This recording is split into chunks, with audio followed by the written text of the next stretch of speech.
Durante todo o trabalho, mantivemos um comportamento ético em relação tanto ao respeito com o estado clínico da paciente, cliente, quanto em relação ao sigilo das informações. Aqui também tem um item importante, eles recebem o caso e têm que trabalhar sigilosamente.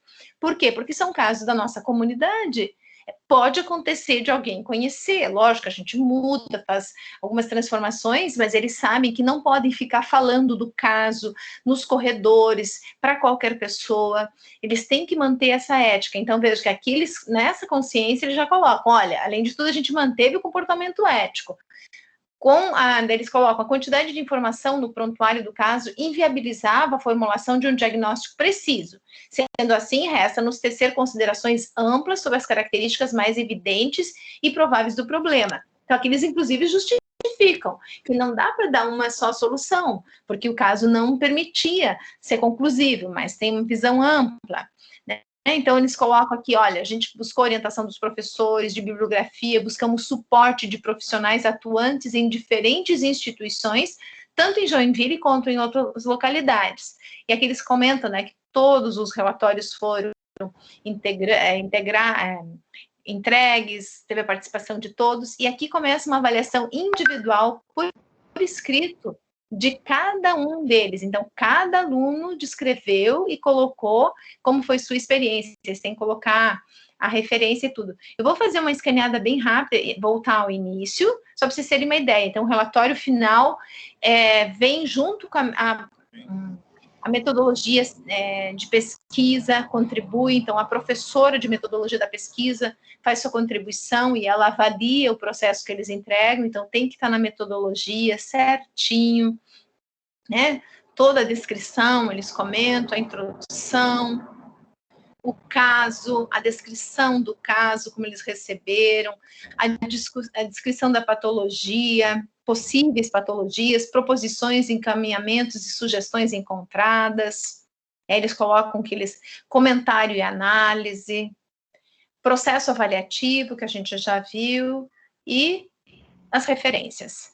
Então, vejam, isso aqui nós estamos falando, aqui os anexos que eles utilizaram, né, para a entrevista dos profissionais, eles colocam aqui como é que eles se posicionaram, olá, nós alunos do curso de psicologia da Univille, agradecemos sua disposição em nos auxiliar, tal, e aí vai, né, vão colocando as questões de luto. Esse questionário eles montam e discutem em equipe depois com os professores, para depois aplicar. Então, aqui tem o pôster que eles apresentam, né, caso Helena, com todos os objetivos que eles preenchem. Então, é um trabalho, assim, se vocês forem olhar, né, é um trabalho de primeiro ano, que a gente poderia dizer, é muito complexo fazer pôster, fazer tudo isso, relatório, em 15 dias, eles dão conta e ficam muito felizes, porque tem o documentado aquilo que fazem, né? Então, é bem importante isso. Então, não sei se vocês querem fazer algumas perguntas, senão a gente já quer pedir para vocês contarem um pouquinho de como é que foi a experiência de vocês vivenciarem o caso, lógico, gente, de um jeito muito rápido, né? Mas que vocês possam estar colocando como é que é e como é que foi a experiência de ter um pouco de acesso ao caso, à Anne, e também a pensar uma educação ampla, né? Um caso também que a gente discutiu, a Valéria e eu, que queríamos comentar, no sentido inclusivo, né? Uma metodologia que, inclusive, é bem inclusiva. Nesse ano, nós tivemos uma pessoa com uma dificuldade de dicção imensa, um déficit cognitivo gigante, cadeirante e muitas outras questões sociais, né? Que a gente tem agora caminhado muito, que essas pessoas já estão acessando a universidade, e isso é muito importante. E também nós tivemos uma pessoa surda. Então, totalmente diferente para ser trabalhado e o que vai ser feito. Ela foi uma protagonista, nos ensinou muito. Ela foi para as entrevistas, ela foi para a pesquisa e ia com a intérprete, que inclusive acho que é importante a gente falar, né? A Univille dá esse acesso para as pessoas, é a Univille, né, que proporciona, paga essa pessoa para ser intérprete, que às vezes a gente, como professor, nem sabe tudo que a instituição que a gente está faz e proporciona. Achei muito interessante. Essa aluna foi guerreira, não ficou inquieta, ela dizia, não estou entendendo. Enquanto ela não entendia, não deixava o processo, deixa assim mesmo, né? E a equipe dela ficou todo aquilo que o grupo da sala achava que não era tão bom para fazer parte da equipe, tudo para ela lá, né? Mas ok, vou voltando agora que eu vi que eu não tô aparecendo, tá aparecendo só o negócio. Então foi bem interessante, além da pandemia, ainda toda uma questão, né, de inclusão, foi possível de uma forma riquíssima. Eu aprendi muito com essas alunas, né? Ela já tinha esse posicionamento assim de questionar, de perguntar, e foi muito rico para as outras equipes verem, porque daí ninguém queria, essa pessoa, não sei se vai poder contribuir ricamente, tá? Então é importante. Professor, Adelaide, um parênteses. A respeito dessas duas meninas, eu não fiquei sabendo se elas foram aprovadas, porque eu não sabia o nome delas. Se elas foram aprovadas em estatística. Tu lembra o nome delas? Sim. Peraí. Sem dizer o sobrenome, né? É a Isabela. Uma pessoa incrível. Eu imagino que ela foi bem também em estatística. Comigo ela está aprovada. E aprovada a outra? com notas muito boas, inclusive. E a outra? A outra é Júlia. Júlia. Júlia, acho que não conseguiu. E ela escreveu um texto, daí eu respondi para ela, ela agradeceu a resposta e disse que ia deixar para mim. Eu não fiquei sabendo que se elas tinham tido sucesso ou não. Obrigado. Tá, ok. Então, foi bem importante, assim, porque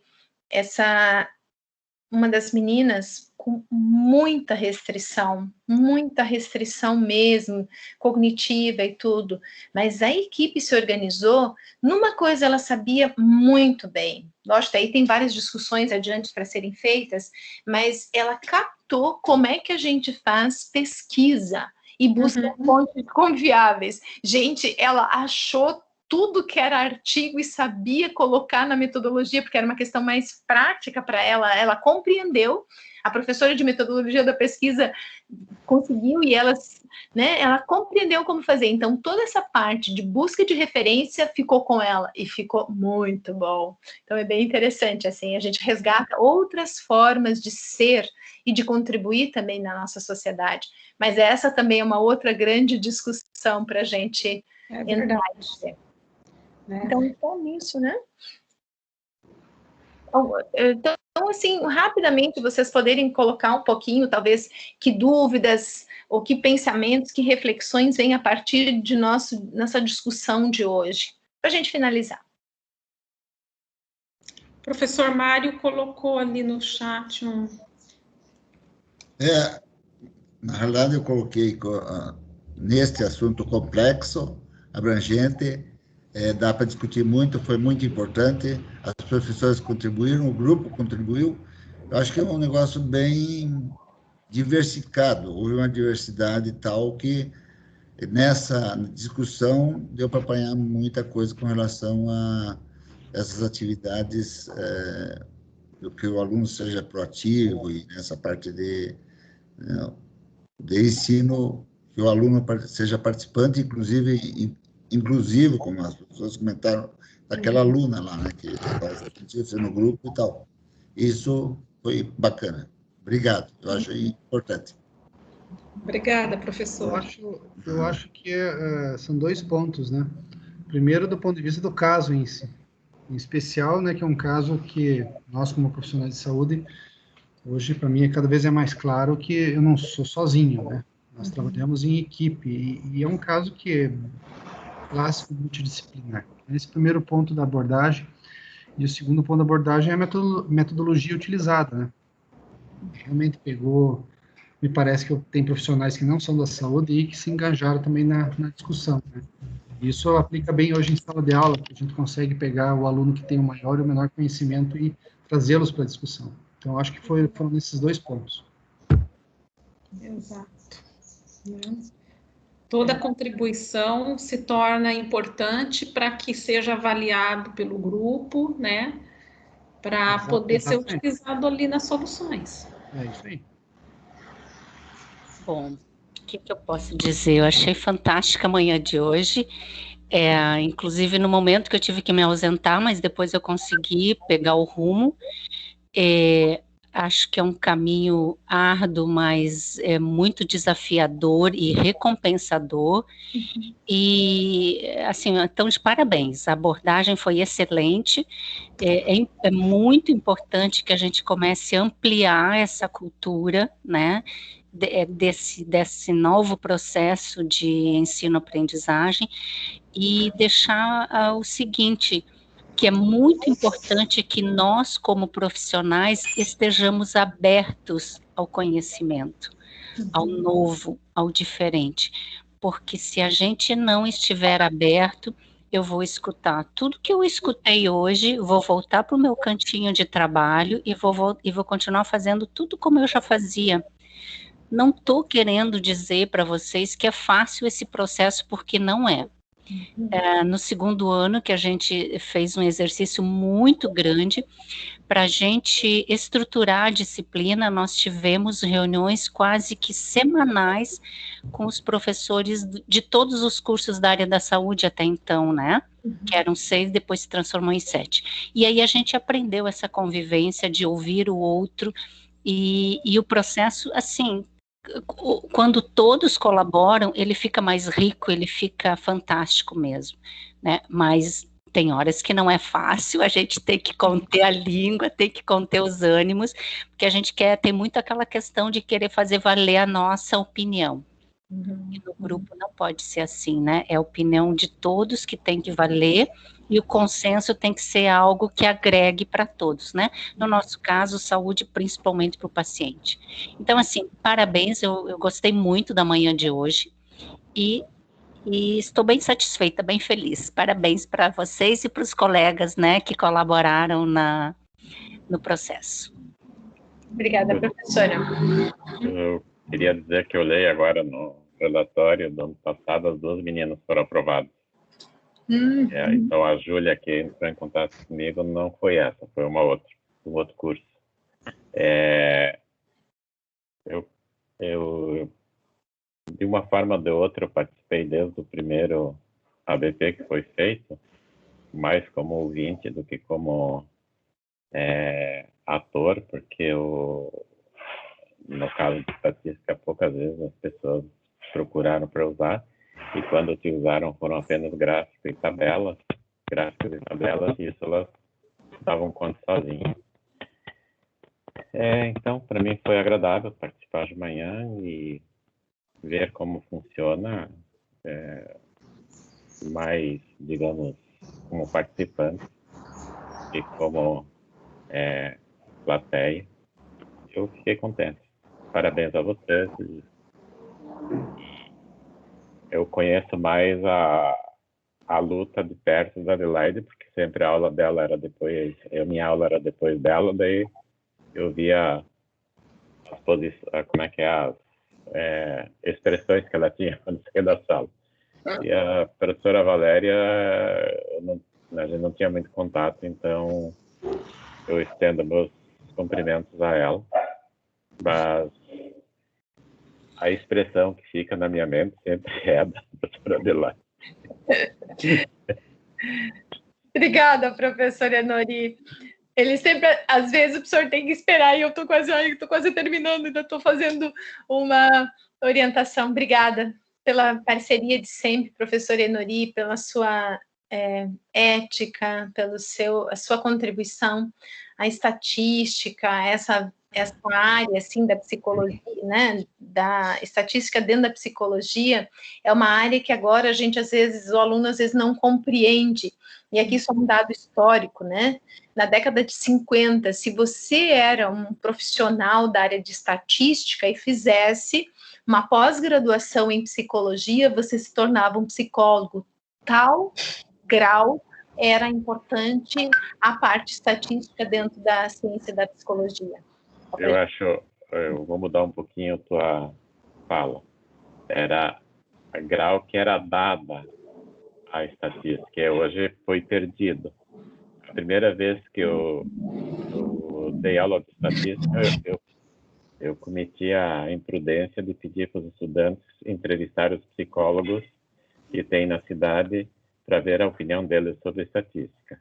E a maioria veio que não precisava, porque eles nunca fizeram uso dela.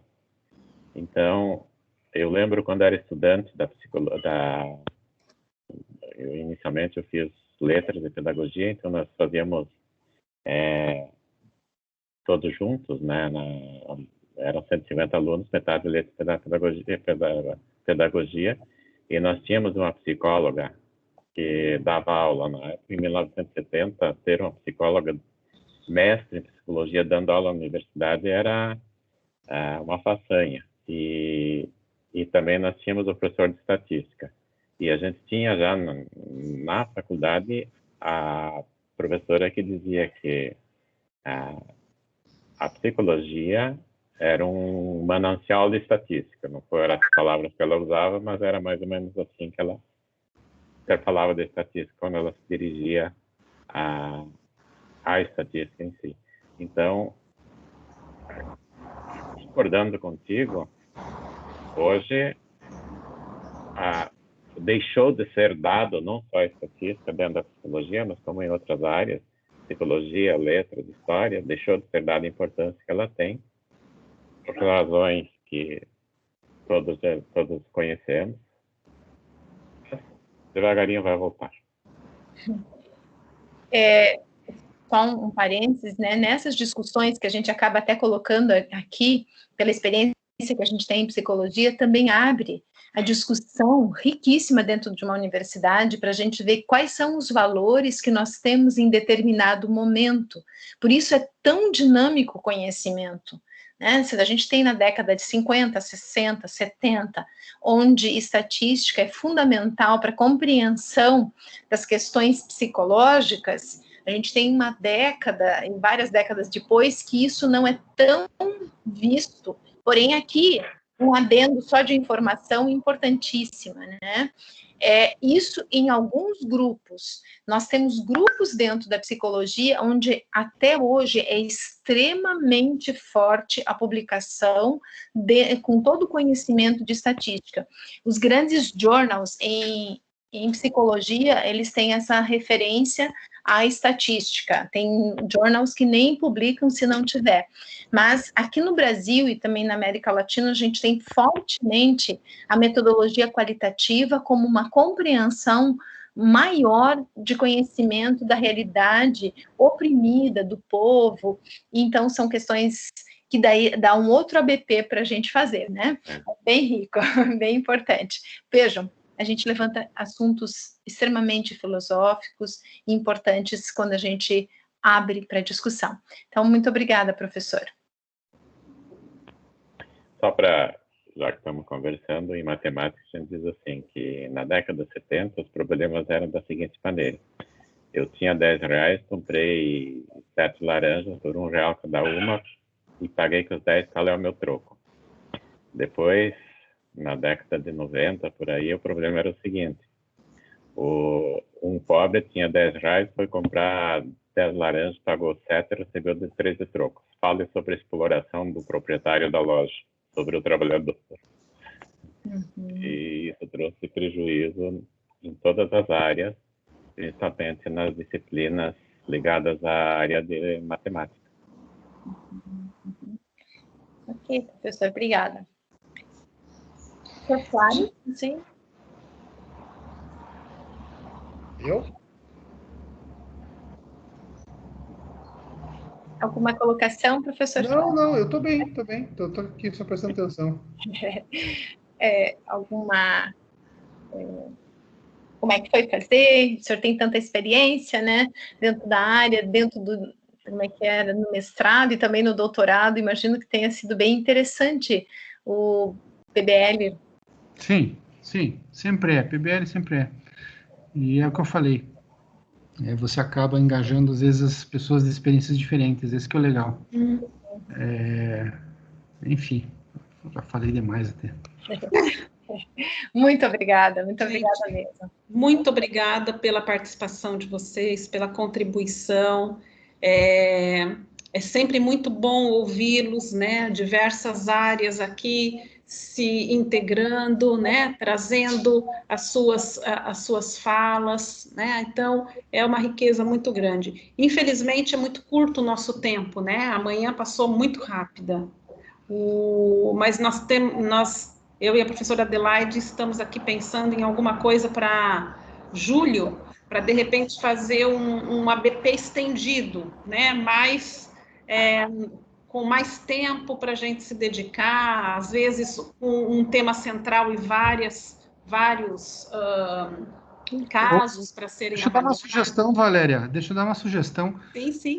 Talvez esse caso, se fosse encaminhado antes para nós, para ler com calma, né, a gente já chegaria com um nível um pouco superior na discussão, já teria pesquisado alguma coisa. Isso aí. Joia. É uma forma de trabalhar também. Tá? Bem interessante.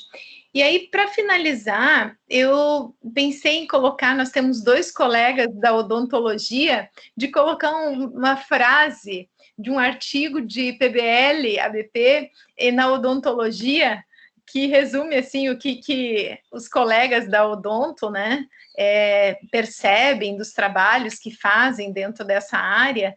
Vou procurar ser bem rápida, só para trazer, porque eu lembrei, vocês têm os 2, né?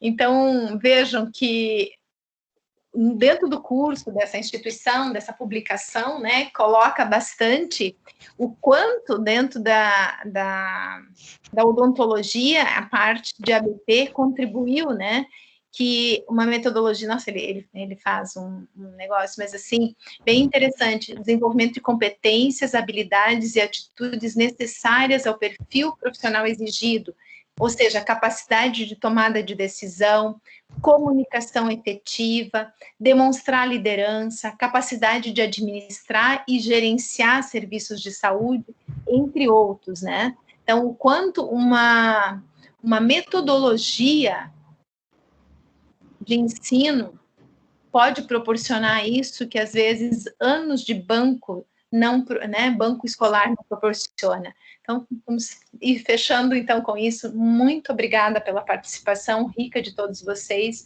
enriqueceram muito as nossas vidas, e também eu acredito que o nosso posicionamento e o nosso engajamento para que a gente tenha realmente uma universidade onde os nossos alunos saem com essas características, que elas não fiquem só no papel, mas sejam vivenciadas no dia a dia das nossas ações pedagógicas. É isso aí. Obrigada, professora. Obrigada por esse último, né, carinho de vocês para nós da odontologia. Sei que o carinho é para todos, sim, mas para a gente perceber mesmo como a gente tem um papel que sempre deve ser ampliado, pode e deve. Grande beijo. Beijo. Obrigado. Gente, Valeu, obrigado. Tchau. Obrigada pela participação. Adelaide, tchau. Tchau, até depois. Até a noite. 19 muda a sala, você viu, né? Tem uma outra sala. Não vi, mas eu, então, vamos ver. Não é essa aqui, então, tem uma nova sala? Tem, a BP, aí tá o horário da noite. Então tá bom, então a gente se fala. Então, Valéria, beijão, tá? Beijão, obrigada, tchau.